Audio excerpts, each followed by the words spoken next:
Assalamu alaikum. I'm Ushna Khan from Education Department Singh, and today we are here for a career counseling session for pre-medical students. Singh has been working for almost 5 years now and has been working in 50 different medical colleges. हमारे पास जो आज 4 speakers हैं, वो हमें इसी तरह career counseling के हवाले से guide करेंगे. सबसे पहले हमारे साथ हैं Fahad Gul, Head of Education Department Singh. We have Muhammad Mohsin Nawaz. He's currently doing BScs from Comsat University. We have Muhammad Naeem with us. He is official representative of Semi-Medical University, Kazakhstan. And we have Muhammad Umair with us from Rawalpindi Medical University. Welcome on board with us. Okay, so for just a quick update, this session is going to continue for at least 40 minutes with this link, and then we're going to share another link in the group. So stay with us. Okay, सबसे पहले मैं फहद गुल की तरफ ये session अब दूंगी. आप फहद प्लीज स्टार्ट करें. बहुत शुक्रिया उष्णा. मेरी आवाज क्लियर है बिल्कुल? Yes, you're on.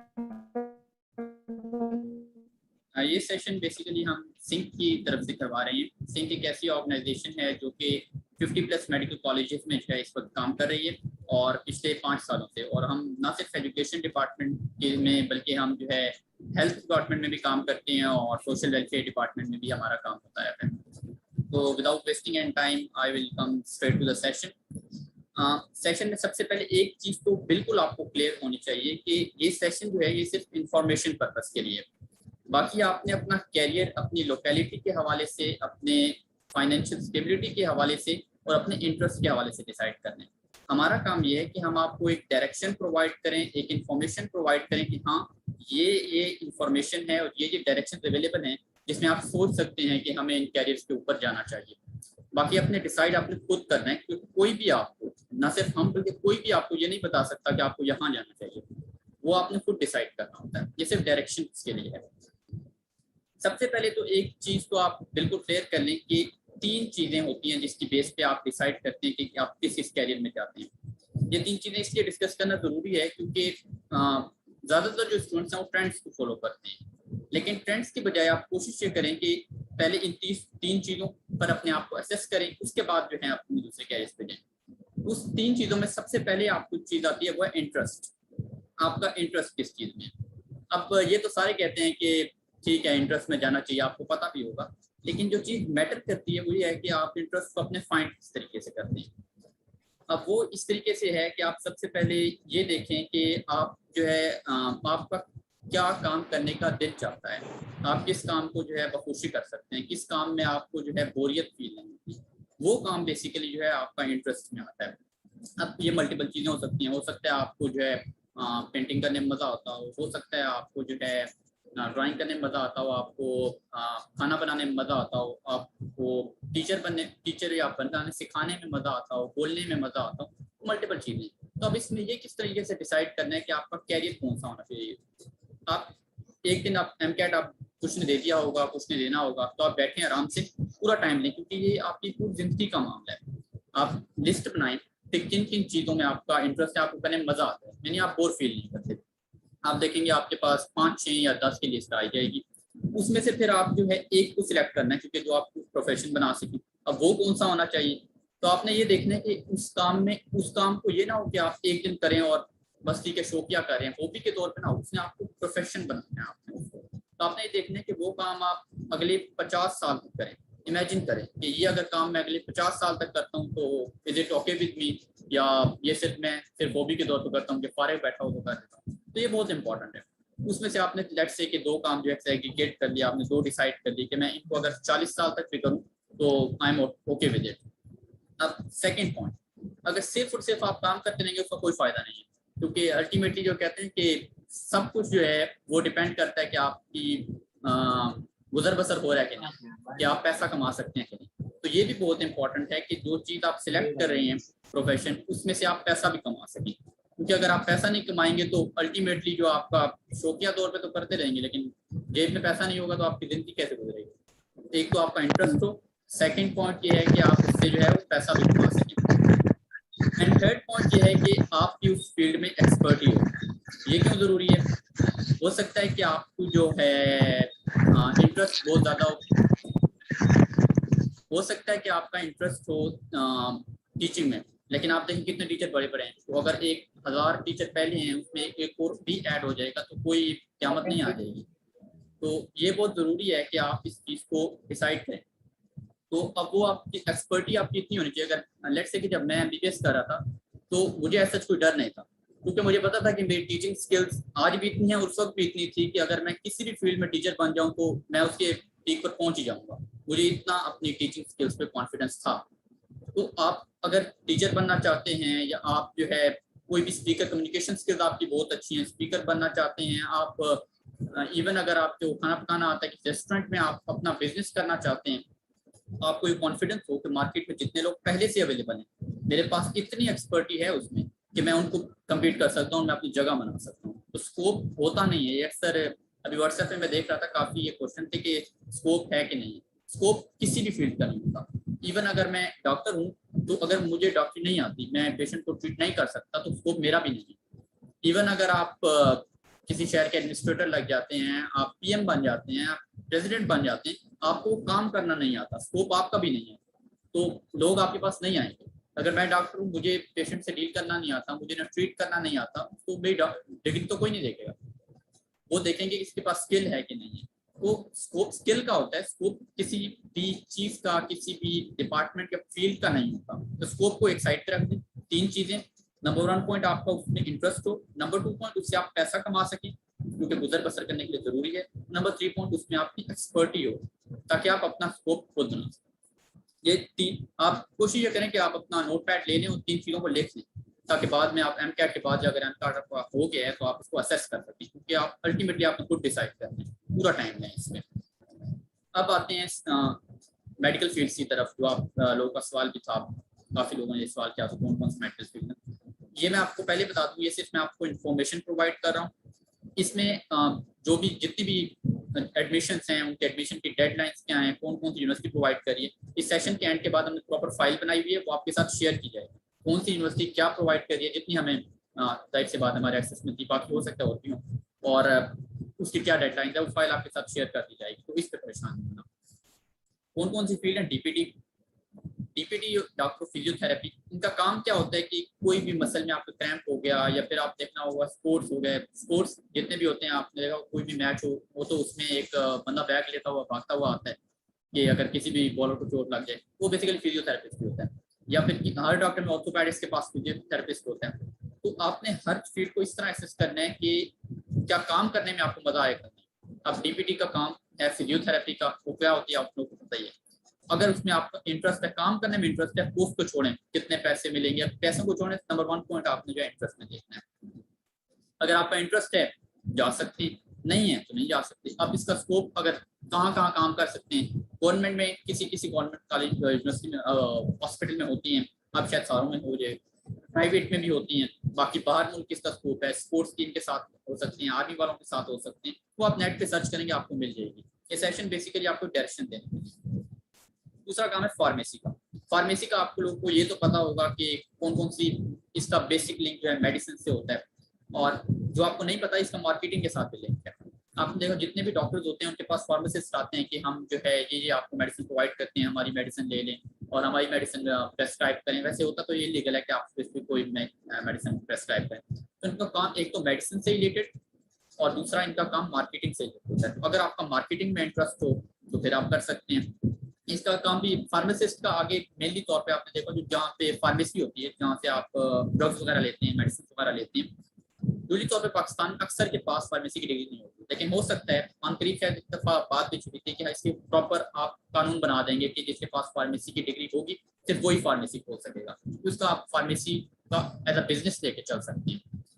मेडिसिन में इंटरेस्ट हो, सेकेंड पॉइंट मार्केटिंग आती हो, उसमें अगर फार्मेसी में जाए तो मार्केटिंग आ रही है, और बिजनेस तो इसमें अच्छा खासा आप पैसा कमा ही सकते हैं, लेकिन इंटरेस्ट होना लाजमी। तीसरी पॉइंट है नर्सिंग। यस नर्सिंग मेल्स, ये ज़्यादातर ये समझा जाता है सिर्फ फीमेल्स के लिए, मेल्स के लिए भी होती है। आजकल ज़्यादातर जो पोस्ट हैं वो मेल्स वगैरह के लिए भी हैं, ये चीज़ें भी आ जाती हैं। बाकी नर्सिंग में ज़्यादातर अभी जो मैंने सुना है कि गवर्नमेंट कॉलेजेस में आपको जो है स्कॉलरशिप या वजीफा भी दे रहे हैं, यानी कि पढ़ने का वजीफा दे रहे हैं गवर्नमेंट कॉलेजेस में नर्सिंग का।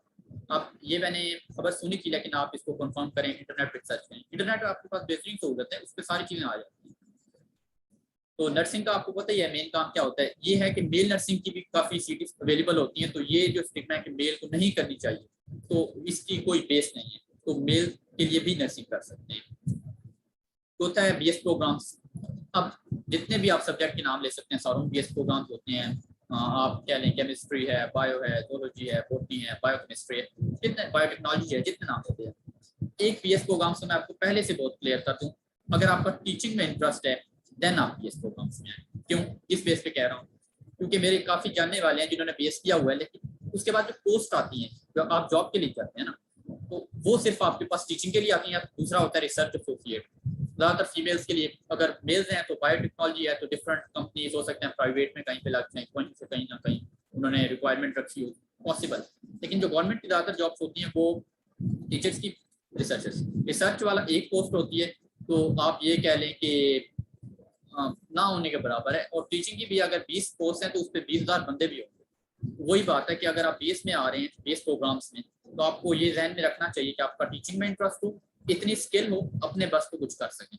यानी अगर आप अपने घर से भी टीचिंग स्टार्ट करते हैं तो उसको भी आप एकेडमी बना सकें या इस तरीके से कुछ कर सकें, या किसी एकेडमी में जाते हैं तो इतने स्किलों के आप जैसे टीचर पूरे शहर में नहीं होना चाहिए, फिर ये चीज़ भी डिमांड करती है। उसके बाद है आपके पास ऑप्टोमेट्रिक का, बहुत से लोग पूछ रहे थे। एक होता है ऑप्टिशियन, एक होता है ऑप्टोमेट्रिस्ट, एक होता है ऑप्थेल्मोलॉजिस्ट। तो ऑप्टिशियन होता है, उसका काम ये होता है कि वो लेंस बनाए, जो आप ग्लासेस वगैरह यूज करती है ना, कि कितने डिग्री का लेंस या कितने आप पावर का लेंस होना चाहिए, वो ऑप्टिशियन का काम होता है। जो ऑप्टोमेट्रिस्ट होता है वो थोड़ा सा इससे एडवांस लेवल का होता है, कि वो प्रेस्क्राइब करता है, छोटी मोटी डिजीज के लिए प्रेस्क्राइब कर सकता है मेडिसिन, लेकिन एडवांस के लिए नहीं। इसके अलावा वो आपके सारे टेस्ट करता है, एंड इसके अलावा वो टेस्ट करता है और वो देखता है कि आँख कितनी कमजोर है, और उसके बाद फिर वो एक रिटन प्रेस्क्रिप्शन दे देता है कि भाई इसको इस नंबर का लेंस बना दो, और वो फिर जो ऑप्टिशियन होता है लेंस बनाता है। ये काम है इनका। अब प्राइवेट में भी, मेडिकल गवर्नमेंट में हो सकता है, प्राइवेट में होता है, इसका ये काम है। तो आप अगर इंटरेस्ट है नेट पे सर्च करें और इसको देखें कि इसकी कहाँ कहाँ जॉब्स अवेलेबल है। उसके बाद फिर आपके पास हाँ, अब जो चीज़ें हैं ना, ये तो ये सारी आपको पता थी, कोई नई बात नहीं। आप जो चीज़ें हैं उस पर ज़रा ध्यान दीजिएगा। एक ऑर्गेनाइजेशन है गोथम के नाम से, COTHM, उसका मैं लिंक शेयर कर दूंगा। वो बेसिकली आपको एज अ शेफ जो है वो ग्रूम करती है, कुकिंग आपको सिखाते हैं। इसके अलावा आपको सर्व करना, खाना सर्व करना सिखाते हैं। जो रेस्टोरेंट के मैनेजर होते हैं वो वहीं से बनते हैं। इसके अलावा जो टूरिस्ट के मैनेजर होते हैं वो वहीं से बनते हैं। उनका एक प्रॉपर एक किस्म का करिकुलम बना हुआ है। आप साल का तो मुझे एग्जैक्ट अंदाजा नहीं कितने साल का होता है, आपको वेबसाइट पे देखेंगे आपको पता चल जाएगा। तो वो उनका ये होता है कि वो उनका, मैं CEO का इंटरव्यू सुन रहा था, तो वो ये कह रहे थे कि हम आपको जॉब की गारंटी देते हैं, ना सिर्फ पाकिस्तान में बल्कि पाकिस्तान से बाहर, कि अगर आप हमारी ऑर्गेनाइजेशन से तो इस मैनेजर बनते हैं, या फिर आप कह सकते हैं कि रेस्टोरेंट के मैनेजर बनते हैं, या सिंपल आप एज अ कुकिंग के लिए अप्लाई करते हैं, तो हम आपको जॉब की गारंटी करते हैं। और इसका बाहर मुल्क में वो डिग्री वैलिड होगी कोर्स की जो है, यानी उसके लिए आपको अलग कोर्स करने की जरूरत नहीं है। जहाँ से वो डिग्री पकड़ें, बाहर मुल्क जाएं, जो भी जॉब हो अप्लाई करें, वो डिग्री आपको रिकॉग्नाइज होगी, अलग से कुछ करने की जरूरत नहीं। उसको भी आप देख सकते हैं। न्यूट्रिशनिस्ट का कोर्स है। आजकल जो जिम्स बहुत ज्यादा खुले हैं, जिम ट्रेनर आप कर सकते हैं, लेकिन उसके लिए आपको फिजिक आपकी खुद भी अच्छी होनी चाहिए। गांव के लेवल पे खास तौर पर कोई जिम नहीं होता, मैंने देखा। लेकिन जाहिर सी बात है कि नौजवान तो ज्यादा हैं, तो आप अगर जिम ट्रेनर बन सके, आपकी फिजिक अच्छी है, आप खुद करते रहें, तो आप एज थोड़े बहुत इंस्ट्रूमेंट लें और उनको एज अ जिम ट्रेनर आप खोलें।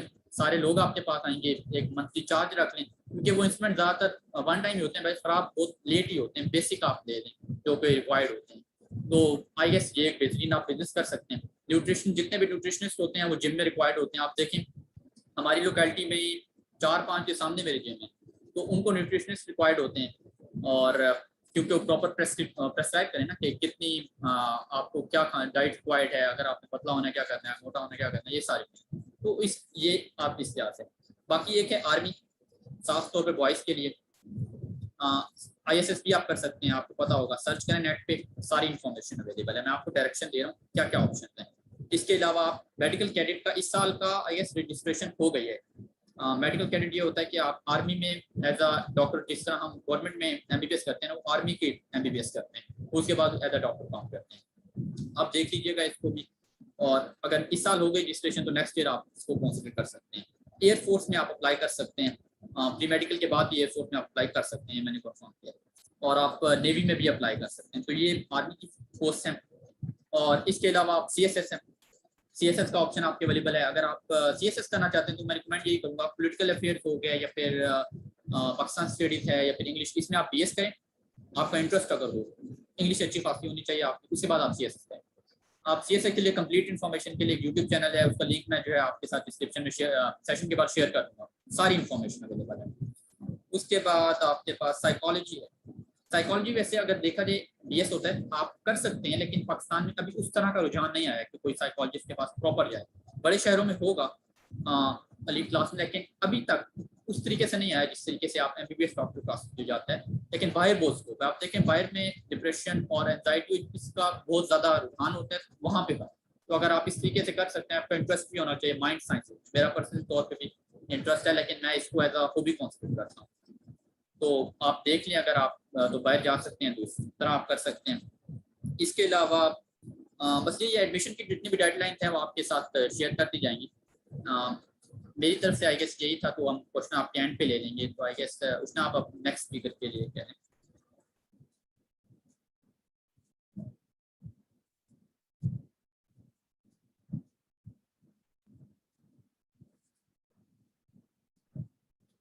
आई गेस उष्णा का शायद शुरू हो गया होगा इंटरनेट का। तो नेक्स्ट स्पीकर जी उमैर, आप चले मैं बोल देता हूँ। जी आप कौन? मोहसिन जी मोहसिन आप।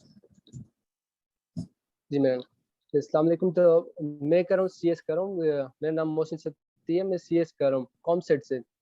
तो मैंने भी सबकी तरह प्री मेडिकल किया था, जहाँ सब यहाँ जितने बैठे हुए सब प्री मेडिकल वाले ही बैठे हुए। तो मैंने भी प्री मेडिकल किया था और मुझे फर्स्ट टाइम में मैं फेल हो, मेरा मेरिट पे नाम नहीं आया।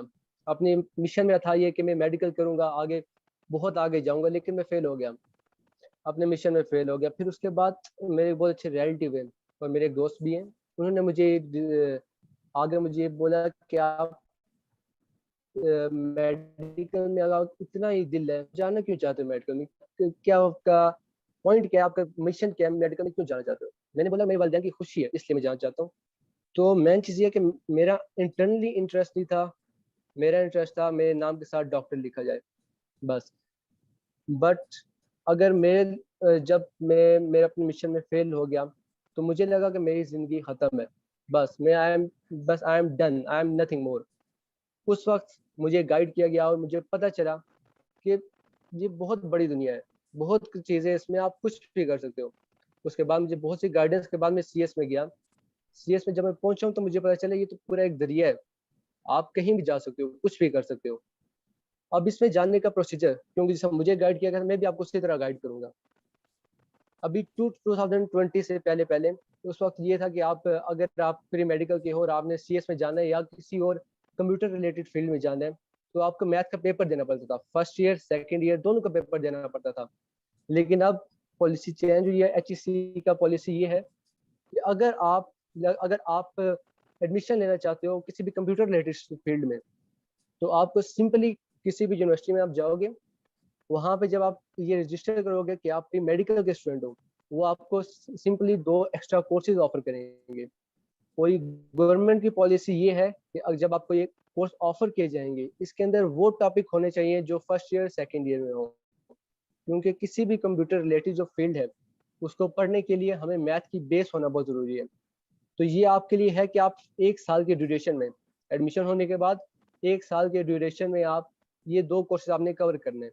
इसमें आपने पास होना है। अगर आप फेल हो गए वहीं आप ड्रॉप हो जाओगे, आप उसके बाद आपको मैथ का पेपर देना लाजमी हो जाएगा। इसलिए अगर आपने किसी भी फील्ड चेंज करनी है, चेंज करने के बहुत से रीज़न हो सकते हैं, लेकिन अगर आपने चेंज करनी है तो सिंपली आप अब आप किसी भी यूनिवर्सिटी में जा सकते हैं। अब हर यूनिवर्सिटी में ये ऑप्शन मौजूद है। और दूसरा ये बात कि किन लोगों को चेंज करनी चाहिए। अब चेंज सबसे पहले इंटरेस्ट, पहला पॉइंट है इंटरेस्ट का, कि अगर आपको इंटरेस्ट नहीं है, आजकल जितने भी यहाँ लोग हैं, मैं भी ऐसा ही था, वहाँ पे बहुत से ऐसे लोग होंगे, बल्कि 70% ऐसे लोग होंगे वो सिर्फ इसलिए डॉक्टर बनना चाह रहे हैं कि उनके पेरेंट्स चाह रहे हैं, उनके घर वाले चाह रहे हैं, सिंपली बस। और खास तौर पे वुमेन्स, लड़कियां, आज की जो लड़कियों में से पाकिस्तान का जो रेशो निकला है, 70% लड़कियां ऐसी हैं जो मेडिकल करने के बाद हाउस वाइफ बन जाती है और कोई काम नहीं करती, कोई सर्विस नहीं करती, कुछ भी नहीं करती।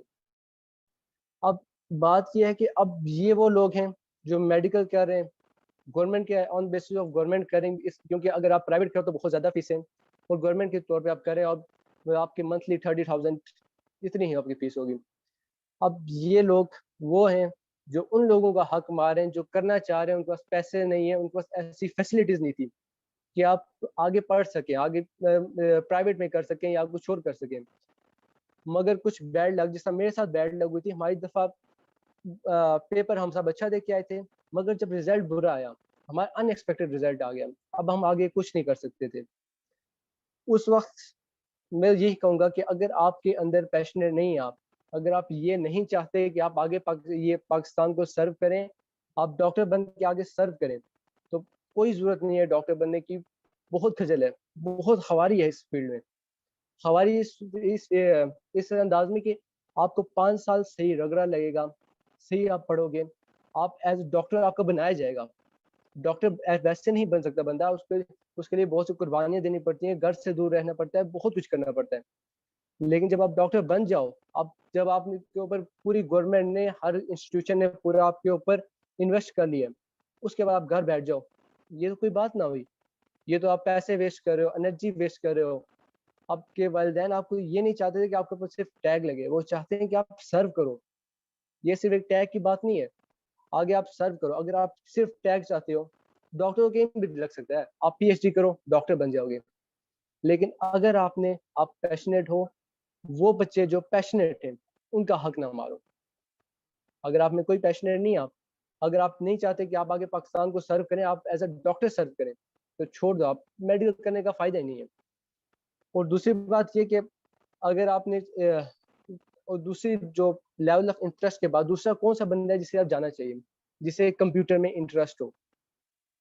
अब ये ऐसी फील्ड है, सीएस हो गई, आईटी हो गई, एससी हो गई, ये ऐसी फील्ड है आपको सिर्फ एक लैपटॉप की जरूरत है बस। आप घर बैठोगे, लैपटॉप हो, इंटरनेट फैसिलिटी हो, आप बस आपके हाथ में डिग्री भी ना हो, बेशक आपके हाथ में डिग्री ना हो, आप सिंपली घर बैठे लाखों कमा सकते हो। मैं सिर्फ एक हवाई बातें नहीं कर रहा, मेरे भाई का अपना बिजनेस है सीएस में, सीएस की अपने उनके सॉफ्टवेयर हाउस है। He was no one, second year में उनकी 3 सप्लाई आई थी, और आज उनके करोड़ों का बिजनेस है। सिर्फ लाखों का नहीं, करोड़ों का बिजनेस है आज उनका। सिर्फ किस लिए?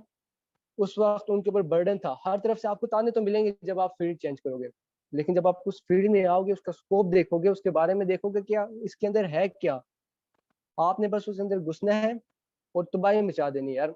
अगर आपको ताने मिलते हैं ना, आप ये सोचो कि मैंने आगे इसमें बढ़ना है, इन तानों का मैंने जवाब अपनी कामयाबी से देना है। मेरे सामने मेरे भाई की एग्जांपल है, सिंपली भाई की एग्जांपल है। He was no one after second year when he got supply in 2 subjects. 2 subject में सप्ली हो, और खानदान वाले क्या कहेंगे आप खुद सोच सकते हैं। लेकिन वो उस वक्त चुप रहे, वो सीएस करते रहे। उसके बाद उन्होंने अपना बिजनेस शुरू किया। आज उनकी 28 साल उम्र है और उनका करोड़ों का बिजनेस है, और ऐसा बिजनेस है उन्हें पूरा घर संभाला है, बल्कि पूरा खानदान संभाला हुआ है।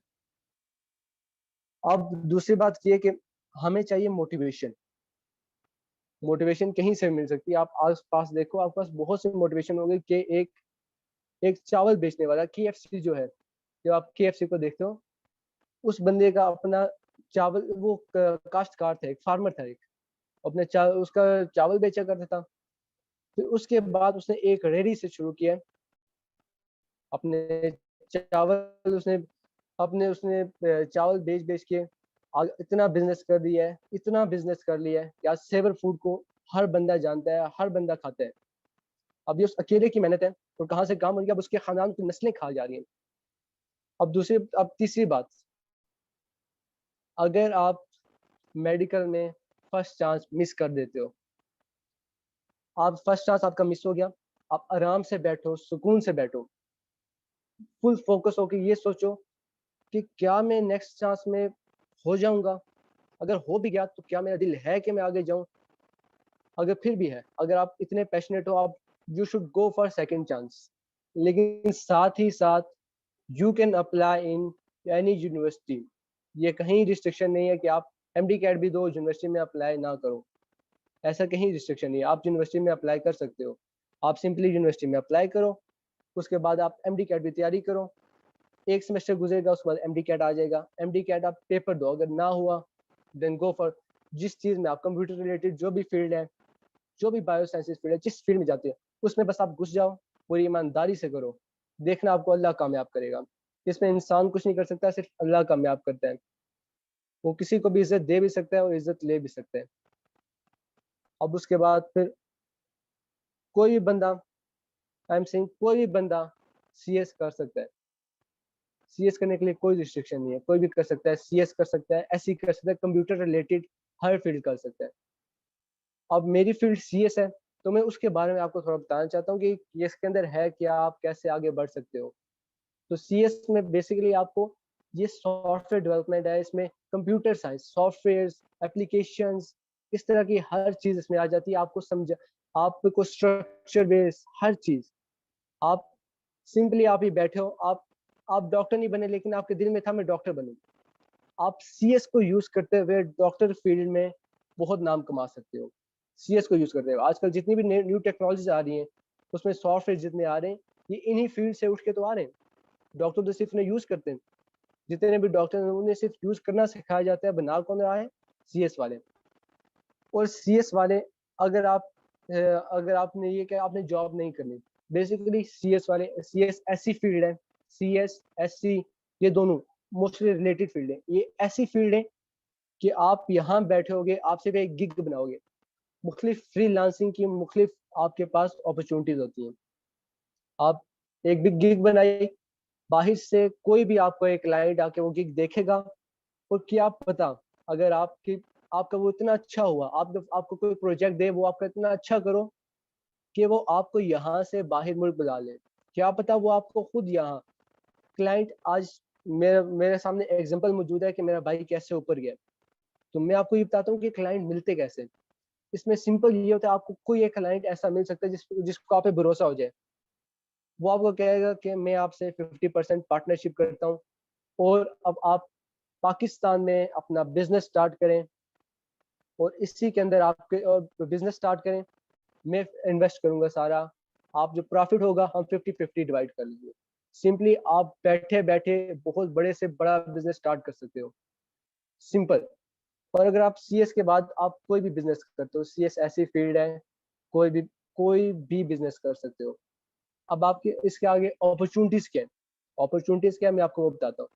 आप यहाँ बैठे हो, आप डेवलपमेंट कोई भी डेवलपमेंट लैंग्वेज सीख लो, कोई भी प्रोग्रामिंग लैंग्वेज सीख लो, आपको घर बैठे पैसे मिलेंगे, आपको जॉब हाथों हाथ बिकती है। सीएस ऐसी फील्ड है, आप कहीं भी जाओगे ना जॉब फौरन मिलेगी, कोई रुकावट नहीं है, कोई कुछ नहीं है, ये बिल्कुल स्मूथ फ्लो है। हाँ जाहिर सी बात है, अगर आपको स्किल नहीं होगी तो आपको जॉब नहीं मिलेगी, पहले आपको स्किल डेवलप करनी पड़ेगी, स्किल डेवलप करोगे आपको सब कुछ मिल जाएगा, आपके हाथ में मिलेगा। उसके बाद ये कि अगर आपको यूट्यूब ऐसी ऐसी गवर्नमेंट की तरफ से ऐसे कोर्सेज ऑफर होते हैं जो सिंपल आपको, जैसे ग्राफिक डिजाइनिंग हो गया, कोई भी प्रोजेक्ट मैनेजमेंट हो गया, कोई भी हो गया, इस तरह आपको सिंपल वो देंगे, आपने कोर्सेज लेने, उसके बाद आपके पास एक सर्टिफिकेट होगा, सर्टिफिकेट ना भी हुआ आपके पास होगी स्किल, स्किल सबसे बड़ा सर्टिफिकेट है। कोई बेशक डॉक्टर हो, अगर उसके पास स्किल नहीं है कुछ नहीं कर सकता वो।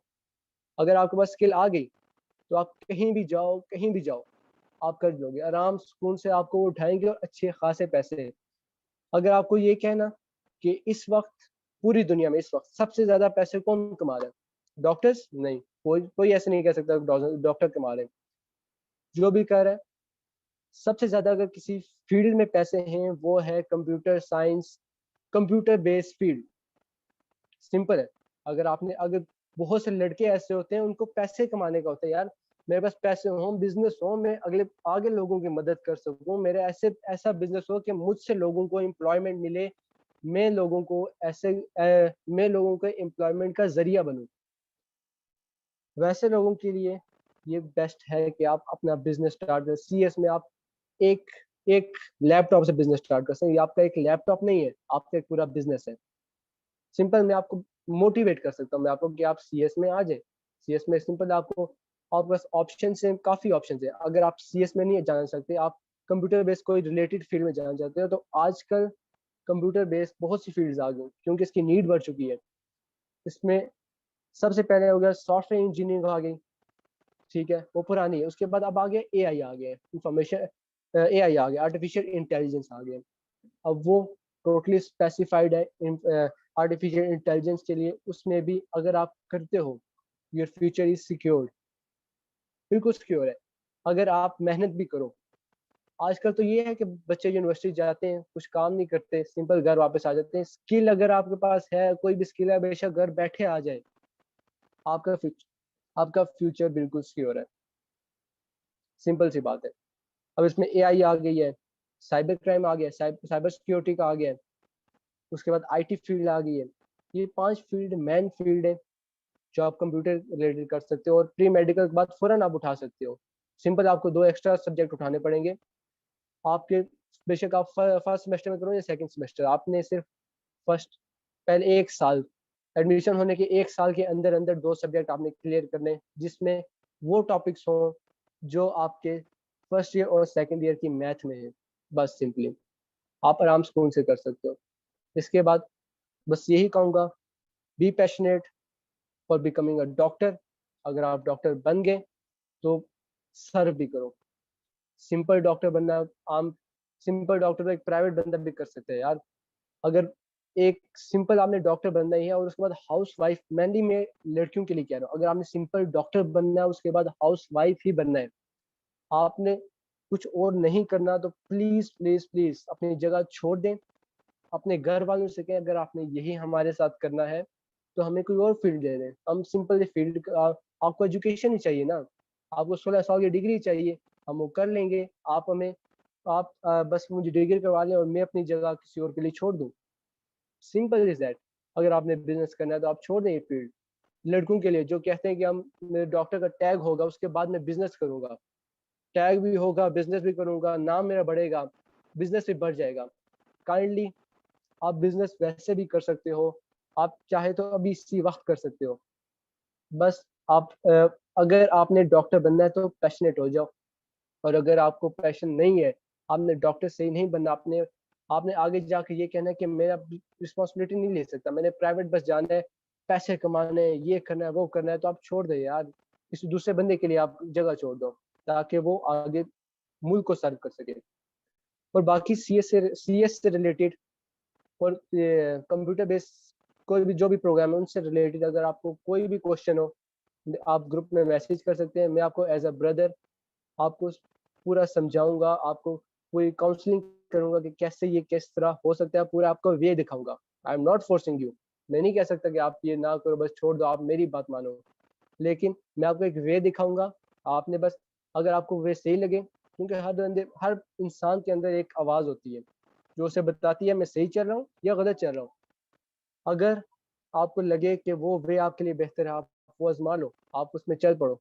अगर आपका, अभी मैं आपको यहाँ बता रहा हूँ क्योंकि एमडी कैट चल रहा है आजकल, अगर किसी कोई एमडी कैट में आगे उसका एडमिशन नहीं होता और वो ऐसा चाहता है कि आप कंप्यूटर रिलेटेड किसी फील्ड में जाना चाहते हो, तो आपका भाई हाजिर है, मैं यहाँ पे हाजिर हूँ, मैं आपको पूरा गाइड करूंगा, हर चीज़ के लिए गाइड करूंगा।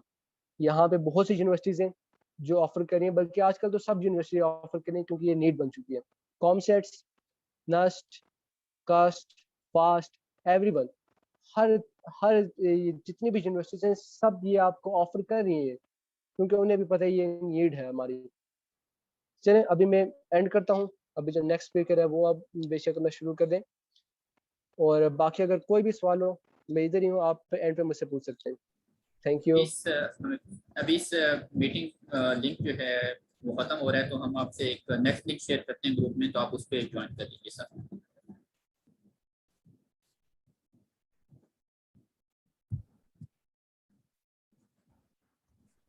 My name is Mohammed Umair and I'm currently doing MBBS from the Rawalpindi Medical University.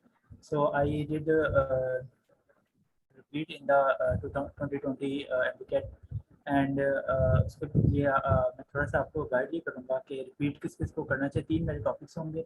पहले टॉपिक में आपको ये बताऊँगा कि रिपीट किस किस को करना चाहिए, कौन कौन रिपीट करे तो उसको फ़ायदा होगा। सो बेसिकली अगर आप रिपीट करने का सोच रहे हैं तो सबसे पहले तो आपको 2-3 बातों का ध्यान ज़रूर रखना पड़ेगा कि आप एक सबसे पहली बात आपके अपनी स्टैट्स देखने हैं कि आप कहाँ पर लाई कर रहे हैं। रिपीट करना हर कोई रिपीट कर तो सकता है, लेकिन उसका फ़ायदा जो है उसी को ही होगा जो जिसके स्टैट्स ऑलरेडी बेटर हैं इन द एफएससी एग्जाम्स। तो सबसे पहले तो मैं बताऊं कि जिनके मार्क्स जिनकी परसेंटेज ऑलरेडी 90% तक पिछली अटैम्प्ट के अंदर है या 89% तक वो लाए कर रहे हैं, उनके लिए सिर्फ जो है वो रिपीट फ़ायदा देगा। अगर वो रिपीट के बाद इम्प्रूव करें, अपने एफएससी के मार्क्स इम्प्रूव करें तो उनको रिपीट करना फ़ायदा देगा। अगर आपके मार्क्स 89% से भी कम है और आप यही कहें कि मैं रिपीट करूंगा और पहले मैं एफएससी इंप्रूव करूंगा, वो 4-5 सब्जेक्ट्स में पकड़ लूँगा और सबको मैं इंप्रूव करके मार्क्स इंप्रूव कर दूँगा, सो ये वो काफ़ी हाइपोथेटिकल चीज़ है। उससे बहुत कम चांसेस हैं कि आपका इस तरह से एडमिशन हो सके। सो सबसे पहले तो आप ये बेस लाइन रखें कि अगर आपके ऑलरेडी 89 से 90% ये मिनिमम लाइन है। अगर आपके एफएससी में ऑलरेडी मार्क्स हैं तब आप इसको इम्प्रूव कर सकते हैं इन द नेक्स्ट ईयर। उसके बाद फिर आप सेकंड चीज़ इज़ कि आप मेंटली कितने प्रिपेयर हैं रिपीट करने के लिए। रिपीट करना ठीक है, आपकी फैमिलीज भी होंगी, वो भी सपोर्ट करती होंगी, लेकिन स्टिल एक काफ़ी मेंटल प्रेशर आपके ऊपर होता है। सो इस वजह से सबसे पहले आपने अपने आप को एक्सेस करना कि क्या मैं ऐसा आदमी, ऐसा बंदा या बंदी हूँ जो इस प्रेशर को अपने ऊपर बिल्डअप करने की साथ साथ पढ़ भी सके।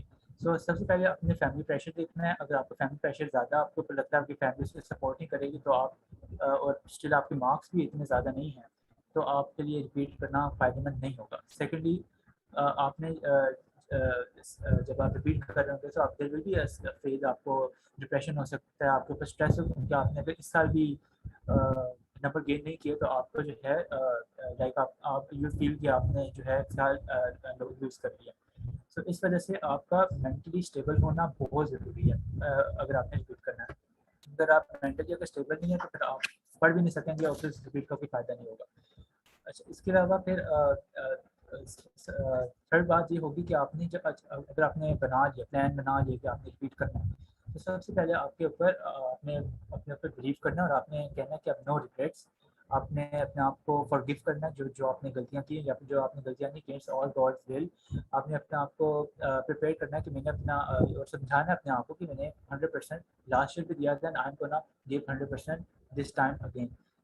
सब फिर आपने ये पॉलिसी होनी चाहिए कि आपने कोई रिग्रेट्स नहीं रखनी और पिछले साल बिल्कुल आप सब भूल गए, आप फ्रेश ही हैं।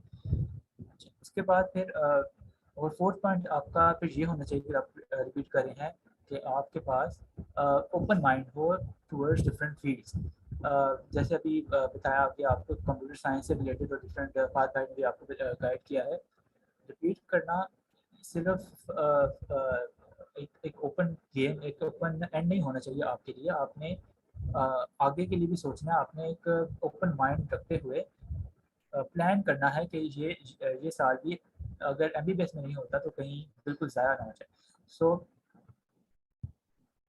सबसे फिर आपने ये करना है कि जो फील्ड्स आपकी जो ओपन हो रही होती हैं, फॉर एग्जांपल एनईटी का आपने टेस्ट दे सकते हैं, आप फास्ट का एग्जाम्स पहले हो जाते हैं, आपने उसके लिए अप्लाई कर देना है। आपने कॉमसेट्स के बाद में भी होते हैं पेपर्स वगैरह, वो भी आप अप्लाई कर सकते हैं। तो इन सब के ऊपर आपने ज़रूर नज़र रखनी है। और जब आप जैसे ही एमटीगेट देंगे तो आप देखेंगे कि किंग एडमिट्स वगैरह के अंदर भी वो टीपीटी के भी एक एडमिशन ओपन होता है, तो आपने ज़रूर अप्लाई करना है। विदाउट नोइंग आपका एडमिशन होता है नहीं होता, आपने ज़रूर अप्लाई करना है उसके लिए भी। इस्लामाबाद में भी ओपन होंगे एडमिशन तो आपने उसके लिए भी ज़रूर अप्लाई करना है।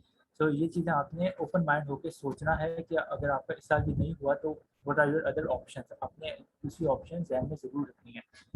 अच्छा, second part of my discussion is कि रिपीट करना is it really worth it. कि ठीक है आपके मार्क्स भी इतने हैं और लाइक आप 90% पे फॉल कर रहे हैं और आप सोच रहे हैं कि ठीक है शायद इस साल जो है 90% से मैं थोड़ा और इम्प्रूव करके बढ़ा दूँ। So is it worth it, आप कर सकते हैं कि नहीं। So it's definitely worth it अगर आप बिलीफ रखते हैं अपने ऊपर और ये सोच रहे हैं कि अगर आप इस साल भी इम्प्रूव करेंगे मार्क्स, आपने कोई FSC इम्प्रूव करेंगे और साथ ही साथ डिफरेंट फील्ड्स जो हैं उनके ऊपर भी आप ओपन माइंडेडली सोचेंगे, सिर्फ आपने MBBS के ऊपर नहीं सोचना। सो सेकंड इसके अंदर फिर आपने ये भी देखना है कि आपके अगर आपके मार्क्स जो हैं वो 10 to 15 मार्क्स बढ़ रहे हैं इन द इम्प्रूवमेंट के बाद, तब आपने अपना अपना ये सोचना है कि इम्प्रूवमेंट जरूरी है कि नहीं।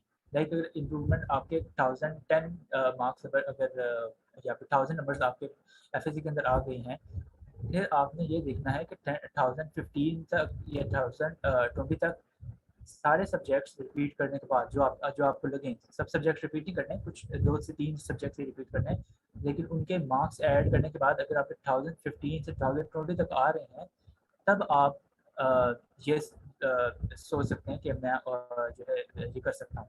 क्योंकि अगर आपके मार्क्स 15 से 20 भी ज़्यादा नहीं हो रहे, 15 से 20 मार्क्स से ज़्यादा नहीं आएंगे, तो आपके जो रिपीट करने का कोई फ़ायदा नहीं होगा। Third part of the discussion is के ठीक है, आपने सोच लिया और आप then you are gonna repeat approve your marks and repeat this year, तो आपने इस साल को गुजारना कैसे है और इम्प्रूव करना कैसे है। देखिए, फ्रेशी और जो रिपीटर्स हैं उनके दरमियान there is a clear difference, there is a clear difference in their thinking capability. तो जो फ्रेशीज होते हैं उनके मुकाबले में आप एक साल पहले पढ़ चुके हैं, सब कुछ आपको सब कुछ आता है, so this time you're gonna do above and beyond that। so सबसे पहले तो इसके ऊपर 3-4 पॉइंट्स तक याद रखें कि आप 3 फेजेस बना दें अपनी लाइफ के इस ईयर के लिए। तो फर्स्ट जो फेज़ होगा आपकी इस रिपीट साल का, उसमें आपने अपने आप को ब्रेक देनी है, अपना कैटारसिस करें, ब्रेक दें, अपने आप को टाइम दें और क्या कहते हैं, अपने आप को let breathe yourself, give time yourself to breathe, और अपने आप को ब्लेम ना करें कि मैंने शायद मेहनत नहीं की या जो भी है, भूल जाएं सब कुछ जो आपने किया। गिव योर टाइम, अपने आप उस पार्ट को एंजॉय करें। एटलीस्ट इसके लिए आप एक मंथ ज़रूर रखें, उसमें आप गेम्स खेल सकते हैं, सीजन देखने हैं वो देखें, जो जिस ब्रेक करना चाहती हैं ब्रेक कर लें, जिस चीज़ से आपको खुशी प्लेजर हो और ऑफ द माइंड अपना आपका ऑफ हो फ्रॉम द स्टडी स्टफ। आपने पढ़ना नहीं है इस महीने, आपने अपना माइंड जो है क्लियर करना है इस महीने। तो ये पहला फेज़ होगा। सेकंड फेज़ वुड बी कि आपने अब आपके आ जाएंगे बोर्ड के एग्ज़ाम्स, आपने इम्प्रूव जो मार्क्स करने, तो इम्प्रूव मार्क्स करने के लिए आपने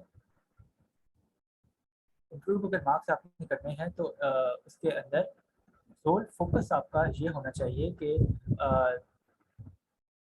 आपके जो सब्जेक्ट्स हैं वो 2 से 3 सब्जेक्ट्स नहीं होने चाहिए। इससे ज़्यादा सब्जेक्ट्स आपको फ़ायदा नहीं देंगे, इससे ज़्यादा सब्जेक्ट जो हैं आप कवर नहीं कर पाएंगे कोर्स के साथ ही साथ। आपने MD-CAT भी चल रहा होगा, MD-CAT की प्रिपरेशन भी चल रही होगी, तो 2 से 3 सब्जेक्ट से ज़्यादा आप इम्प्रूव मार्क्स नहीं कर सकते। अच्छा, तो इसके अलावा आपने इसके अंदर कोशिश करें कि जो आपके HSCC 2 के यानी 12th के मार्क्स हैं, जो के सब्जेक्ट्स हैं, आप उनको इम्प्रूव करें। अच्छा, इसके बाद फिर आपका फेज़ आता है MD-CAT का। MD-CAT आपका लाइक ये मार्च तक या अप्रैल तक आपके पेपर हो जाएंगे FSC के। उसके बाद आपने थोड़े से दिन अपने आप को ब्रेक दें। अगर आपके पेपर जैसे भी हो गया उनको भूल जाएं, इम्प्रूव होते हैं नहीं मार्क्स, उसको भूल जाएं। देन आपने जो स्टार्ट स्टडिंग MD-CAT, और आपने इस दफ़ा उस तरीके से नहीं पढ़ना जिस तरह आपने लास्ट ईयर पढ़ा था। इस दफ़ा आपको सारा कुछ सिलेबस आता है, कंसिडरिंग आपने पिछले साल सही तरीके से किसी अकेडमी को ज्वाइन किया था, नहीं किया था, लेकिन आपने सही तरीके से पढ़ा था, you have all the concepts. I am talking about those guys. तो फिर आपने इस साल किस तरह पढ़ना है कि सबसे पहले आपने ये देखना है कि आपके कॉन्सेप्ट्स क्लियर हो चुके हैं, क्योंकि लास्ट ईयर आपने सारे पेपर्स भी दिए होंगे, MD-CAT की आपको आइडिया भी होगा कि किस तरह के पेपर्स आते हैं, तो आपको ये पता होना चाहिए कि आपके पेपर्स हो गए। देन आपने उसको रिवाइज करना शुरू करना है। जितना आप रिवाइज करेंगे उतना बेटर है, लेकिन एटलीस्ट 2 से 3 दफ़ा रिवाइज ज़रूर करें। लेकिन रिवाइज के साथ साथ आपने सिर्फ रिवाइज नहीं करना, आपने पेपर सॉल्व करने। अब मैं अपनी एग्जांपल देता हूँ, मैंने कोई सेकंड टाइम अकेडमी ज्वाइन नहीं की, मैंने घर बैठ के पढ़ा है। सो क्योंकि मैंने फर्स्ट टाइम सारे मेरे कॉन्सेप्ट्स क्लियर थे, तो मुझे ज़रूरत नहीं थी अकेडमी की, क्योंकि आपको पता है अकेडमी के अंदर एक ही चीज़ वही सेम टू सेम दोबारा पढ़ा देंगे, और आपका वेस्ट ऑफ मनी है, वेस्ट ऑफ टाइम है। सो आपने, अगर आप जाना चाहते हैं, it's all up to you कि आप इफ यू फील लाइक आपके कॉन्सेप्ट्स अभी भी क्लियर नहीं है तो आप ज़रूर जाएँ। और सेकेंडली, अगर आप अपना पंक्चुअल हैं टाइम के लिए, फिर आपको अकेडमी की ज़रूरत नहीं है, लेकिन अगर आप पंक्चुअल नहीं है तो आपको अकेडमी की ज़रूरत है। अकेडमी सिर्फ आपको पंक्चुअल बनाएगी, आपका रोज़ का रोज़ आपको टास्क देगी, आपको एक काम देगी, टेस्ट देगी जिसके लिए आप प्रिपेयर करेंगे। और अगर आप इस तरह घर में बैठ कर सकते हैं फिर दैट्स टोटली फाइन। तो इसके लिए फिर मैं आपको रिसोर्सेज, फाद भाई भी आपको रिसोर्सेज दे देंगे। तो इस द फेसबुक ग्रुप, उसके साथ एक वेबसाइट भी है सईद एमडी कैट के नाम से, most of you would know. उनके पास देयर इज़ ऑल रिसोर्सेज, उनके पास हर किस्म के टेस्ट हैं, टिप्स के टेस्ट हैं, स्टेप के टेस्ट हैं,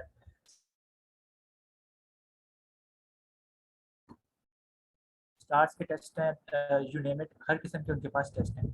तो आपने उन टेस्ट को रेगुलरली जितने आप टेस्ट कर सकते हैं, अगर आपने लास्ट ईयर आपने किप्स प्रिपरेशन किया तो इस दफ़ा आप स्टेप के पेपर्स देखें, अगर आपने लास्ट ईयर स्टेप से पढ़ा तो इस दफ़ा किप्स के पेपर्स देखें। इस तरह से आपने पेपर, सबसे ज़्यादा आपका जो फोकस होना चाहिए वो होगा सॉल्विंग दोज पेपर्स, उसी से आपकी तैयारी होगी।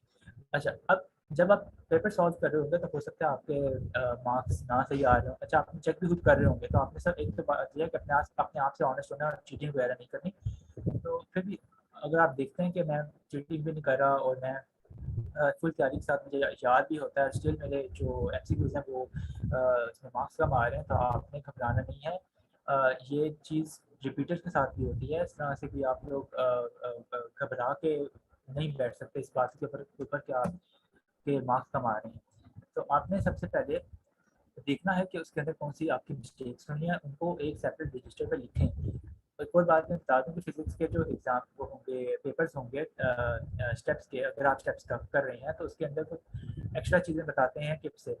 सिमिलरली जो अगर आपने स्टेप से पढ़ा तो टिप्स के अंदर वो कुछ एक्स्ट्रा चीज़ें बता रहे होंगे जो आपने नहीं पढ़ी, तो आपने उन चीज़ों को लिख लेना है अपने उस रजिस्टर के ऊपर जो आपने लास्ट ईयर बनाए थे, और उन रजिस्टर को आपने रिवाइज करते रहना। खास मैं फिजिक्स की बात इसलिए कर रहा हूँ क्योंकि सबसे ज़्यादा मार्क्स इसी में डिडक्ट होते हैं। बायोलॉजी के अंदर आपने need of the continuous revision जो आप करते रहेंगे उसका आपको मसला नहीं होगा, बायोलॉजी का मसला नहीं होता। इंग्लिश इस दफ़ा आप देख रहे हैं या पिछले साल भी इतनी मुश्किल नहीं बाहरी, उसका आपको मसला नहीं होगा। केमिस्ट्री जो है वो ऑर्गेनिक इनऑर्गेनिक जो है वो आप लोग कर सकते हैं, उसका भी इतना मुश्किल मसला नहीं होता। फिजिक्स के अंदर न्यूमेरिकल्स आते हैं, वो भी आज अब जो है वो आसान ही आते हैं, लेकिन स्टिल आप जो मार्क्स करते हैं वो फिजिक्स के अंदर या केमिस्ट्री के अंदर कट रहे होते हैं। तो आपने फिजिक्स के लिए सबसे ज़्यादा जो तैयारी जिस तरह आप कर सकते हैं, इस दोनों भी आपने रिवाइज करना है सब्जेक्ट, उस रजिस्टर को जो आपने बना रखा है, उस बुक्स को तो आप पढ़ेंगे ही पढ़ेंगे, लेकिन आपने रिवीजन जो है साथ साथ करनी है, और साथ साथ आपने पास्ट पेपर्स देखने हैं, पास्ट टेस्ट देखने हैं। इनको आप जितना ज़्यादा सॉल्व करेंगे उतना ज़्यादा आपके पास कॉन्फिडेंस आएगा। लेकिन ये ज़रूर याद रखें कि अगर आप लास्ट दिन भी है और आपके 15 एमसीक्यूज़ किसी टिप्स के फजूल से टेस्ट में आपके गलत हो गया, दैट डजंट मीन कि आपका एडमिशन नहीं होगा या फिर आपके मार्क्स डिडक्ट हो जाएंगे वहाँ से। आपने अपने ऊपर बिलीव रखना है, और एमडी-कैट का पेपर हमेशा जो है आसान ही आता है, फ्रॉम द टिप्स और स्टेप्स के पेपर जो होते हैं या जो भी डिफरेंट अकेडमिक्स के टेस्ट होते हैं उनसे आसान ही होता है। तो आपने अपने आप को बिलीव रखना है कि आपके जो मार्क्स 100 टेस्ट में आएंगे, अल्लाह पे बिलीव रखें कि अल्लाह का मदद फरमाएगा कि आपने जो आपने जो साल लगाया, आपने जो मेहनत की है वो ज़ायगा नहीं जाएगी। और सबसे ज़्यादा जो प्रॉब्लम होती है वो ये होती है कि जो रिपीटर्स होते हैं वो भी वही कुछ कर रहे होते हैं जो फ्रेशिस कर रहे होते हैं। आप फ्रेश ही नहीं हैं, आप रिपीटर हैं, और आपने उसी तरीके से चलना है। तो आपने लास्टली मैं यही कंक्लूड करूँगा कि जो घबराना नहीं है, जो खान साहब कहते हैं घबराना नहीं है। दूसरी बात ये है कि आपने जो रिवीजन करनी है तो वो कॉन्टिन्यूस रिवीजन होनी चाहिए, एक दफ़ा रिवीजन नहीं होनी चाहिए। और रिवीजन के साथ साथ पास पेपर्स के स्टेप्स जितने भी आपको रिजोर्सेज मिल रहे हैं वहाँ से अपने कॉन्टिन्यूसली को प्रिपेयर करना है, उनको टेस्ट को प्रिपेयर करना है, उनको यूटिलाइज करना है, जितने आपको रिसोर्सेज मिले उनको यूज़ करें। Thank you. बहुत शुक्रिया उमैर। अब नईम आपको गाइड कर देंगे कि रशिया में क्या प्रोसेस है रशिया के कॉलेजेस में एडमिशन लेने के लिए और बाकी के बारे में सारी चीज़। और जी अस्सलाम वालेकुम। फहद आवाज़ आ रही है? जी आप कंटिन्यू करें, आपकी आवाज़ आ रही है। जी अस्सलाम वालेकुम। Dear students, myself Mohammad Naeem और मैं ऑफिशियल रिप्रेजेंटेटिव हूँ सेमी मेडिकल यूनिवर्सिटी कजाकिस्तान का, और मैं बेसिकली वहाँ MBBS कर रहा हूँ 4th ईयर। तो फर्स्ट ऑफ ऑल मैं अपनी बात स्टार्ट इस चीज़ से करूँगा कि सबसे पहले आप कंसेप्ट अपना क्लियर करें कि पाकिस्तान के अंदर बहुत ज़्यादा मिसकंसेप्ट है कि जो फॉरेन ग्रेजुएट्स हैं और शायद जो पाकिस्तान के अंदर पढ़ के आए हैं, इनका स्टडी का डिफरेंस है या इनके लेवल के अंदर फ़र्क होता है।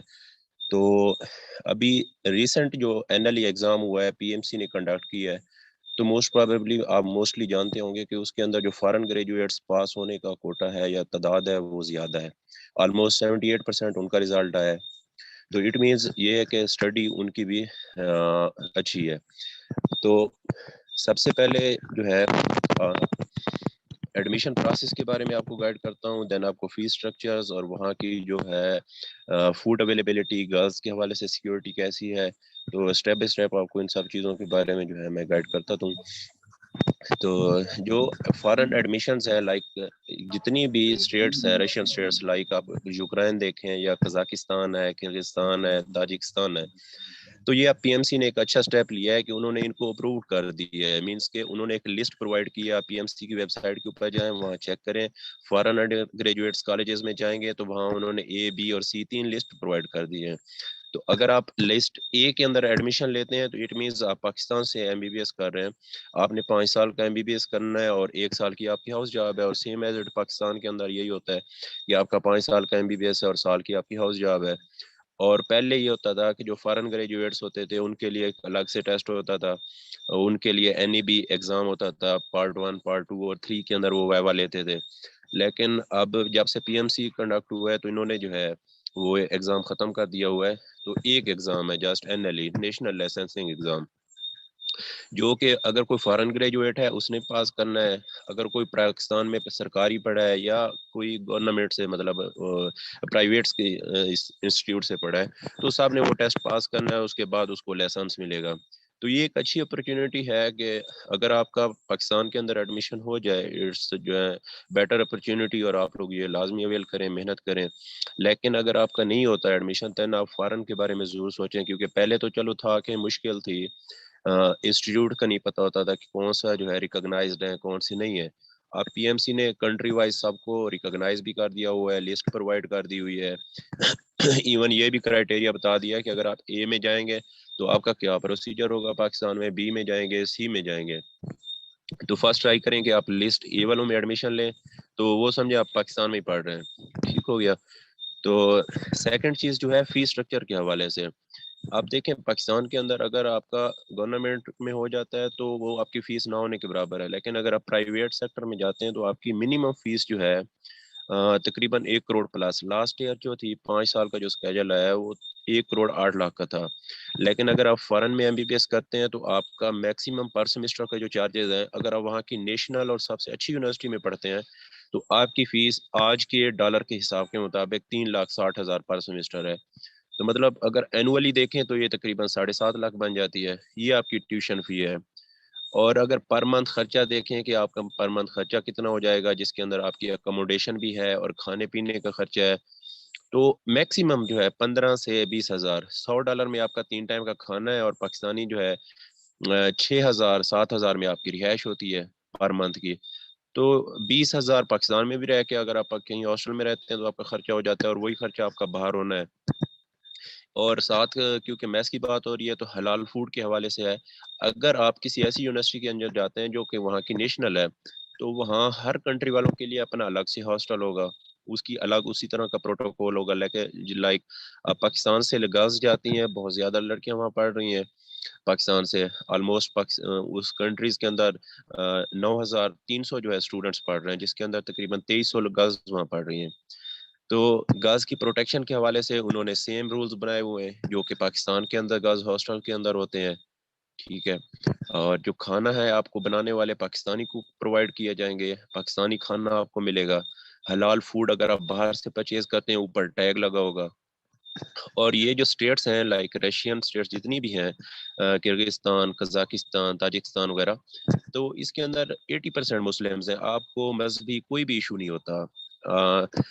80% मुस्लिम, आप मस्जिद में नमाज पढ़ना चाहें वहाँ जा सकते हैं, बहुत बड़ा इज्तिमा होता है। इवन अगर आप तबलीग और ये दूसरा वर्क भी अगर साथ साथ करना चाहें, उस चीज़ का भी कोई इशू नहीं है, आप लोग वहाँ वो भी कर सकते हैं। तो हलाल फूड और ये चीज़ें भी इजीली आपको अवेलेबल होंगी। नेक्स्ट अगर हम स्टडी का मेयार देखें तो जितनी भी वहाँ की नेशनल और अच्छी यूनिवर्सिटीज़ हैं, आप पाकिस्तान में उनके ग्रेजुएट्स देखें, लाइक सीमी का अगर मैं उसका स्टूडेंट हूँ, मैं उसका आपको बताऊंगा, तो इसके अंदर जो है पाकिस्तान के हर तकरीबन अच्छे हॉस्पिटल के अंदर इसके ग्रेजुएट्स हैं जो पुरानी यूनिवर्सिटीज़ हैं। लाइक अब कजाकिस्तान के अंदर कजाक नेशनल यूनिवर्सिटी है, 1953 से काम कर रही है पाकिस्तान के अंदर। अगर मिनिमम भी देखें तो इसका 2500 ग्रेजुएट होगा जो डिफरेंट सेक्टर के अंदर काम कर रहे हैं। और इवन MBBS नहीं आ गया, CPS भी किया है उन्होंने, और अच्छा जो है अपना काम कर रहे हैं। ठीक हो गया। तो स्टडी भी बहुत अच्छी है, सेम एज इट जो आपको BMC का सिलेबस दिया जाएगा वही सेम सिलेबस वहाँ फॉलो होता है। और वहाँ नेक्स्ट जो चीज़ हम देखते हैं कि लैंग्वेज बैरियर्स क्या क्या हो सकते हैं। तो जो आपकी टीचिंग है वो टोटली आपकी इंग्लिश के अंदर होगी, कोई आपका फॉरेन टीचर नहीं होगा, कोई फॉरेन जो है लैंग्वेज के अंदर आपको बिल्कुल नहीं पढ़ाया जाएगा। जितने भी मेडिकल सब्जेक्ट्स हैं उसके आपके अच्छे टीचर होंगे, या लोकल होंगे तो वो भी इंग्लिश में पढ़ाएंगे, या उन्होंने पाकिस्तान से हायर किए होते हैं, या डिफरेंट कंट्रीज से जो भी आते हैं उन्होंने इंग्लिश के अंदर आपको लेक्चर डिलीवर करना है। और जो अगर आप बाहर अगर जाते हैं, जैसे मार्केट्स में जाना है, वहाँ रहना सहना है, तो लाज़मी बात है आपने उनसे कन्वर्सेशन करनी है। तो उसके लिए आपके फर्स्ट ईयर के अंदर बाकायदा 1 घंटे की ट्रेनिंग होती है, वो जिसके अंदर आपको वहाँ की लैंग्वेज समझाई जाती है। और फर्स्ट ईयर के अंदर ये होता है कि आप हॉस्टल के अंदर रहते हैं, तो वहाँ जो सीनियर्स होते हैं वो भी आपको इतना एक समझा देते हैं कि आप बाहर वालों के साथ कन्वर्सेशन कर सकें। ठीक हो गया। तो लैंग्वेज बैरियर भी इस तरह हम 4 साल से वहाँ हैं, बिल्कुल कोई जो है ना फेस नहीं किया। बिल्कुल हर चीज़ जो है वो भी ठीक है।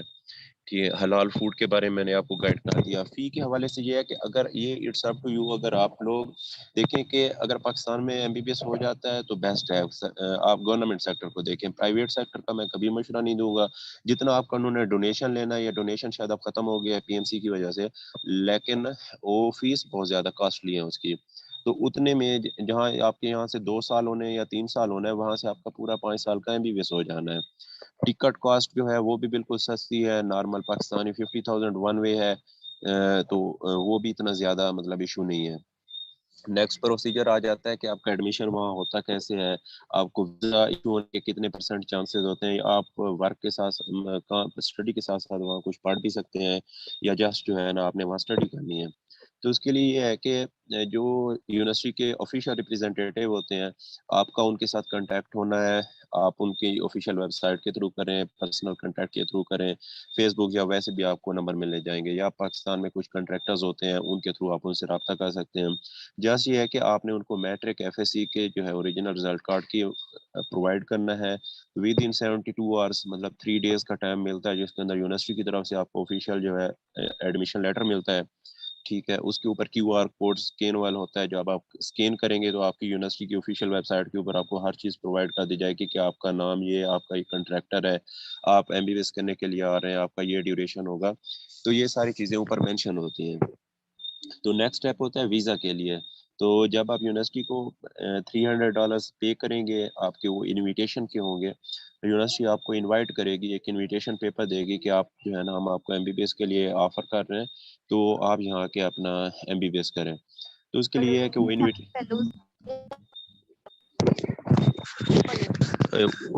वो अपना इनविटेशन लेके आप एम्बेसी जाएंगे, कजाकिस्तान के एम्बेसी जा लाइक इस्लामाबाद में है, तो वहाँ जाएंगे। विद इन 2 आवर्स जो है वो आपको वीज़ा स्टैम्प करके दे देंगे, देन आप टिकट करवाएं और फ्लाई कर सकते हैं। जब आप फ्लाई करेंगे, यूनिवर्सिटी के ऑफिशियल रिप्रेजेंटेटिव आपको एयरपोर्ट के ऊपर आपको रिसीव करेंगे। यूनिवर्सिटी की गाड़ी आई होगी, वो आपको हॉस्टल लेके जाएंगे, और देन जो है आपको वो सारा एडजस्ट वो खुद करते हैं। इसके अलावा जो मेन चीज़ होती है कि बच्चों की जो है अफोर्डेबिलिटी के ऊपर के फीस वगैरह कितनी होगी, तो उसके पर ऑलरेडी मैं आपको जो है बता चुका हूँ कि मैक्सिमम जो आपके चार्जेस होने हैं पर सेमेस्टर 3,60,000 आज का देखें। अगर आपने सस्ती यूनिवर्सिटी के अंदर जाना है, मीन्स के कुछ ये आपको मैं नेशनल यूनिवर्सिटी का बता रहा हूँ, लेकिन कुछ यूनिवर्सिटी ऐसी हैं जिनकी फीस कम है, वो सेमी गवर्नमेंट है, तो उनकी फीस 2,60,000 भी है, 2,50,000 भी है, डेली के जो है ना डॉलर्स के डिफरेंट हिसाब के मुताबिक है। बाकी जो नेक्स्ट चीज़ है कि पीएमसी की अप्रूव्ड लिस्ट, वो आपकी पीएमसी की जो है वेबसाइट के ऊपर चेक कर सकते हैं। वहाँ ए, बी और सी के नाम से 3 जो है लिस्टें प्रोवाइड की हुई हैं। कंट्री चेक करें, देन आप लिस्ट चेक करें और वहाँ जाके आप एमबीबीएस करें। अब तो नेशनल लाइसेंसिंग एग्जाम एनएलई के लिए बाकायदा यूनिवर्सिटीज़ ने जो है क्लासेस शुरू करवा दी हैं। वहाँ का लाइफस्टाइल और वेदर कंडीशंस कैसी होती हैं। लाइफस्टाइल तो जस्ट जो है ना पाकिस्तान की तरह ही समझ लें, कोई मतलब ख़ास डिफरेंस नहीं है, क्योंकि वो मुस्लिम है मोस्टली, तो पाकिस्तान की तरह ही है उनका रहन सहन खाना पीना। बाकी जो वेदर है तो वहाँ जो है थोड़ा स्नो वाले एरियाज हैं, वहाँ स्नोफॉल ज़्यादा रहता है, तकरीबन 6 मंथ वहाँ सर्दी ज़्यादा रहती है, लेकिन उसके लिए यूनिवर्सिटी और वहाँ की गवर्नमेंट ने इतनी अच्छी मैनेजमेंट की होती है, स्टीम सिस्टम लगे होते हैं हॉस्टल्स के अंदर, और वहाँ जो है बिल्कुल ठंड आपको फील ही नहीं होती। ठीक हो गया। Admission process, fee structure, security facilities के हवाले से ऑलरेडी गाइड कर चुका हूँ कि जिस कंट्री से बंदा आया है वैसे उसको हॉस्टल प्रोवाइड किए जाते हैं। हॉस्टल जो है गर्ल्स के लिए 2 सीट्स पर रूम, मतलब एक रूम के अंदर 2 लोग मैक्सिमम रहते हैं, और सिक्योरिटी जो है ना बहुत अच्छी है। और मोस्टली यूनिवर्सिटी जितनी भी है नेशनल यूनिवर्सिटीज, उनके हॉस्टल यूनिवर्सिटी के अंदर मौजूद है, तो स्टूडेंट ने ना बाहर जाना है ना सिक्योरिटी का कोई रिस्क है।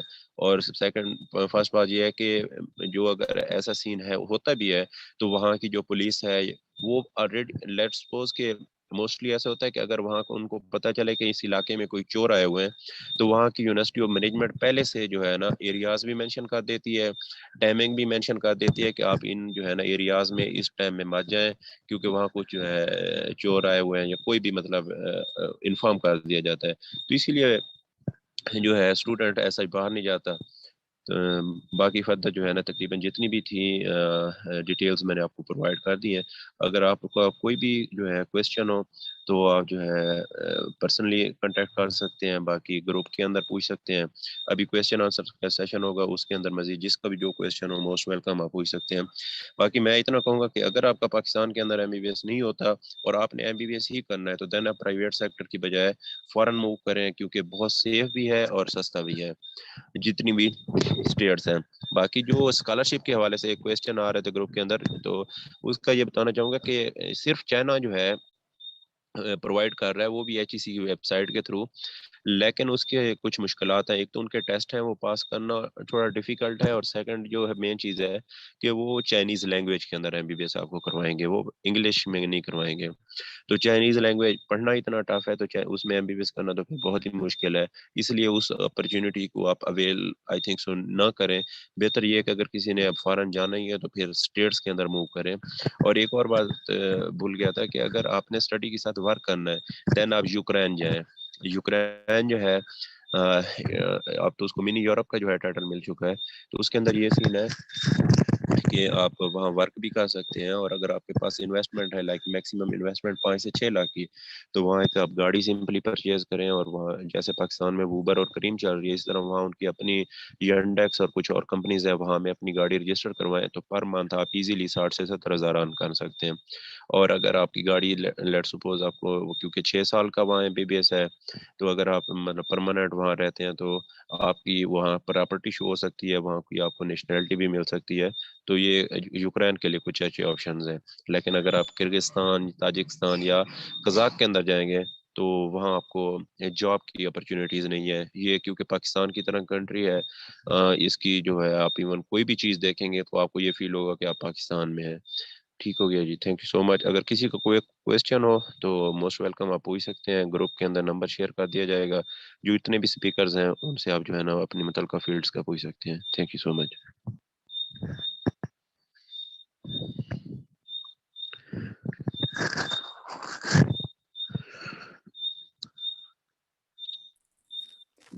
Thank you so much speakers, आप सबके टाइम के लिए, और आप सबके जो भी आपने क्वेरीज थी वो मोस्ट हद तक आपने सॉल्व कर दी हैं। मतलब जो चैट्स में लोगों ने पूछे हैं क्वेश्चंस वो मोस्टली आंसर हो चुके हैं। लेटेस्ट एक क्वेश्चन है, अगर आप इसके बारे में आंसर कर सकते हैं कि what is the MBBS cost in Turkey और कनाडा, इसके बारे में अगर आप बता सकते हैं। तुर्की और कनाडा के बारे में ये है कि फर्स्ट ऑफ ऑल तुर्की के अंदर तो आइट्स ज़रूरी नहीं है, लेकिन अगर आप कनाडा के अंदर जाते हैं तो वहाँ आपको आइट्स करना ज़रूरी है। मिनिमम आपको 5.5 बैंड चाहिए होंगे कनाडा जाने के लिए, लेकिन तुर्की के अंदर जो है आपको आइट्स ज़रूरी नहीं है। पर ईयर जो है ना आपका खर्चा, जहाँ ये मैंने आपको पहले मेंशन किया है कि रशियन स्टेट्स और रशिया के अंदर आपका खर्चा मैक्सिमम 7 से 8 लाख है, लेकिन तुर्की के अंदर आपका 12 से 13 लाख पर ईयर खर्चा होगा। और वहाँ भी MBBS जो है ना 6 साल का है, 5 साल मतलब 6 साल आपकी स्टडी होगी और देन आप पाकिस्तान आके अपनी हाउस जॉब करेंगे। कनाडा के लिए आपका आइट्स ज़रूरी है, आप उसको आइट्स क्लियर करेंगे, लेकिन उसके लिए अगर कोई यूरोप मूव करना चाहता है तो उसके लिए सबसे बेस्ट ऑप्शन यही है कि लाइक वो पाकिस्तान वालों के लिए भी है, बाहर वालों के लिए भी है, कि ECFMG के जितने भी रजिस्टर्ड इंस्टीट्यूट हैं उनसे वो अपना 2 ईयर एजुकेशन अच्छी कंप्लीट करे, देन USMLE की अटेम्प्ट दे और अपना यूरोप मूव हो सकता है इजीली। ये अच्छी अपॉर्चुनिटी है। बाकी नेक्स्ट अगर MBBS के बाद जाना चाहते हैं तो देन प्लैब 1 और प्लैब 2 क्लियर करके जा सकते हैं। तो इसलिए बेहतर यही है कि अगर तुर्की कोई मूव करना चाह सकता है तो तुर्की जी। नेक्स्ट एक क्वेश्चन है आपके लिए कि MD-CAT ज़रूरी है हमें फॉरेन कंट्रीज के लिए अप्लाई हाँ करने जी। के लिए? जी अच्छा क्वेश्चन है कि अभी इस साल से जो है आपको पता है PMC जब से आया इन नए रूल्स बनाए हैं, तो इस साल बिल्कुल नहीं है, ना पहले था ना इस साल है। लेकिन नेक्स्ट ईयर जो PMC की पॉलिसीज हैं उनके अंदर फॉरेन के लिए भी जो है वो MD-CAT भी रखेंगे, और सुनना है कि शायद वो मेरिट लिस्ट बना दें और उनके लिए भी ये मुख्तस सीट कर दें कि वो बंदे भी PMC के थ्रू ही बाहर जाएं।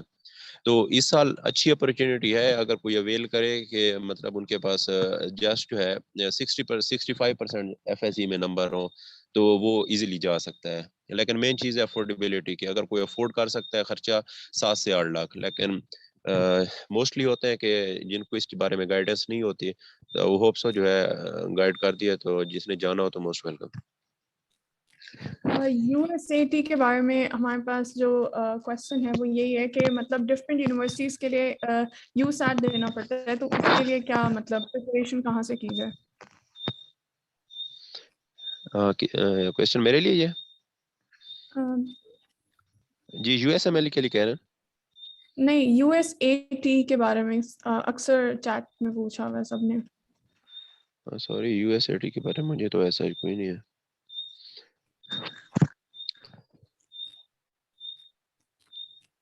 MBBS इन अमेरिका की डिटेल्स बता दें, ये किसी ने पूछा हुआ है जी। अगर किसी का MBBS पास नहीं है तो कोई इशू नहीं है, आप MBBS के लिए जो है ना फॉरन अप्लाई कर सकते हैं।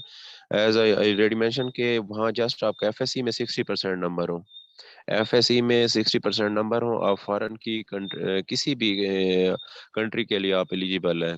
लेकिन मेन चीज़ है आपके पास 6 से 7 लाख का मार्जिन होना चाहिए। अगर आपके पास इतने पैसे हैं तो आप इजीली जा सकते हैं, कोई इशू नहीं है। और ट्राई करें कि रशियन स्टेट्स में जाएं क्योंकि यहाँ MBBS 5 साल का है। बाकी आप किसी भी US के अंदर कनाडा, इटली और तुर्की वगैरह जहाँ भी जाएंगे, इवन यूक्रेन जाएंगे, तो यहाँ आपके MBBS के लिए मिनिमम 6 से 7 साल लग जाएंगे। तो बेहतर यही है कि अपना टाइम बचाएं और पाकिस्तान में देन आप एनअली जो है टाइम साथ दे के वहाँ से आप जब आपके पास होम कंट्री का लाइसेंस आ जाता है तो यहाँ से आप जहाँ जाना चाहे मूव कर सकते हैं।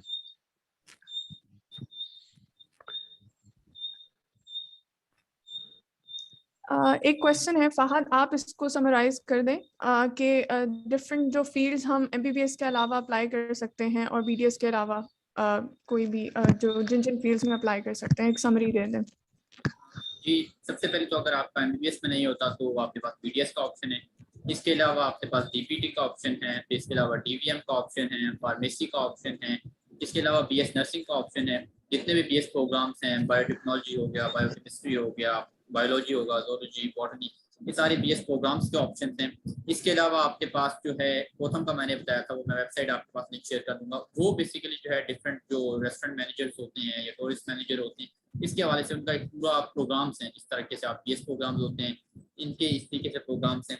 और इसके अलावा आपके पास जो है MIT होता है, MLT medical imaging technology, medical lab technology, जितने भी लैब टेस्ट होते हैं MIT में, जितने भी इमेजिंग एक्सरेज वगैरह इस तरह की चीज़ें होती हैं, वो जो टेक्नीशियन होते हैं वो चीज़ें हैं। इसके अलावा आपके पास आइस के लिहाज से है, ऑप्टिशियन है या ऑप्टोमेट्रिस्ट है। इसके अलावा आप अगर एयर में चले जाएं तो ऑडियोलॉजी का कोर्स, तो ये बेसिकली डिफरेंट कार्डियो परफ्यूजनिस्ट का भी कोर्स आता है। तो ये डिफरेंट कोर्सेज हैं। इसके हवाले से हमने फाइल बनाई हुई है, वो हम आपसे सेंड कर देंगे, उसमें कंप्लीट डिटेल है, तो वो आप फिक्र ना करें। तो जो जो ज़रूरत होगा आप वो फर्दर सर्च कर लें फिर इंटरनेट पर।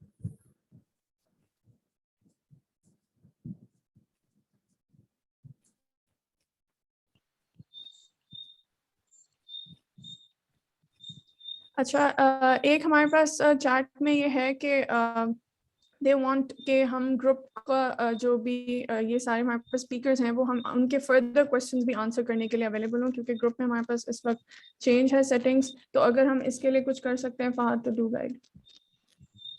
हाँ, इसके हवाले से ऐसा है कि मैं जो स्पीकर्स आपको अलाउ करेंगे कि आप पर्सनली इस तरह से डायरेक्ट आप अप्रोच नहीं कर सकते और ग्रुप का कंटिन्यू भी इस तरीके से नहीं रख सकते। तो इस तरह नहीं ने अलाउ किया है कि उनका कॉन्टैक्ट शेयर किया जाए कि जो फॉरेन कंट्रीज के हवाले से इनको देना चाहते हैं वो उनका कॉन्टैक्ट शेयर कर दिया जाएगा। बाकी स्पीकर से हम पूछ लेंगे जो अलाउ करेंगे कि हमारा कॉन्टैक्ट शेयर कर दिया जाए, हम फर्दर गाइड करना चाहते हैं पर्सनली तौर पर, तो उनका कॉन्टैक्ट आपसे शेयर कर दिया जाएगा। ग्रुप में हमारे पास अभी एक फीडबैक फॉर्म भी शेयर किया जाएगा। आपके पास अगर कोई भी क्वेरीज हो या कोई भी आप फीडबैक देना चाहते हैं सेशन के अकॉर्डिंगली, तो आप उसमें कर सकते हैं। हमारे पास गूगल डॉक्स का फॉर्म जो है वो अभी ग्रुप में शेयर किया जाएगा। Thank you so much Fahad and all the speakers जो हमें ज्वाइन किया एंड एवरीबडी पार्टिसिपेंट्स, आप सबका बहुत शुक्रिया, आपने हमें यहाँ पे ज्वाइन किया। और स्टिल अगर कोई क्वेश्चन हम कर सकते हैं आंसर, तो डू टेल मी और शुड आई एंड? ये अभी किसी का क्वेश्चन आया, आई थिंक सो फॉरेन के लिए है, जी इस्लामिक कंट्री में गर्ल्स के लिए कौन सी यूनी बेस्ट है, कंट्री बेस्ट है? तो ये आई थिंक सो कंट्री के बारे में पूछना चाह रहे हैं। तो अगर आप किसी भी रशियन स्टेट्स के अंदर जाते हैं, मैंने आपको बताया तकरीबन किर्गिस्तान और कजाकिस्तान का जहाँ तक सीन है, यहाँ 80% मुस्लिम्स हैं और ये गर्ल्स के लिए बहुत सेफ हैं। और मैंने ये भी मेंशन किया है कि इनके अंदर ऑलमोस्ट पाकिस्तानी 2000 से 2500 के दरमियान गर्ल्स पढ़ रही हैं जो पाकिस्तान के डिफरेंट एरियाज से हैं और वहाँ स्टडी कर रही हैं, तो सेफ है। तो जो है ना फैमिलीज वहाँ भेज रही हैं। तो लास्ट 3 ईयर से तो बहुत ज़्यादा ये ट्रेंडिंग में है। कुछ जो है एरियाज में इस चीज़ को नहीं प्रमोट किया जा रहा, लेकिन जो अपर पंजाब है वहाँ इस चीज़ को बहुत ज़्यादा प्रमोट किया जा रहा है। और फैमिलीज जो है इवन जो अफोर्ड कर सकते हैं वहाँ फैमिलीज जो है ना खुद मिलने चले जाते हैं, घर वाले आपके विजिट कर सकते हैं, विजिट वीज़ा उनका निकल सकता है ईजीली। फैमिली उनको मिलने चली जाती है, कुछ टाइम वहाँ स्पेंड कर सकते हैं। 3 मंथ का अगर वीज़ा लगता है, आप फैमिली के साथ वहाँ अपार्टमेंट लें तो वो आपको जो है सस्ता भी होता है। और इसका ये है कि फैमिली वहाँ टाइम भी स्पेंड कर सकती है। आपके ब्लड रिलेशन में कोई मर्जी जो है आप जाना चाहें, आप उसको वहाँ से वीज़ा इजीली लगवा सकते हैं। तो गर्ल्स के लिए सेफ है। कजाकिस्तान, किर्गिस्तान, इवन यूक्रेन भी सेफ है। यूक्रेन जो है ना, जहाँ मैंने आपको बताया कि काम करने के मौके भी है। जी।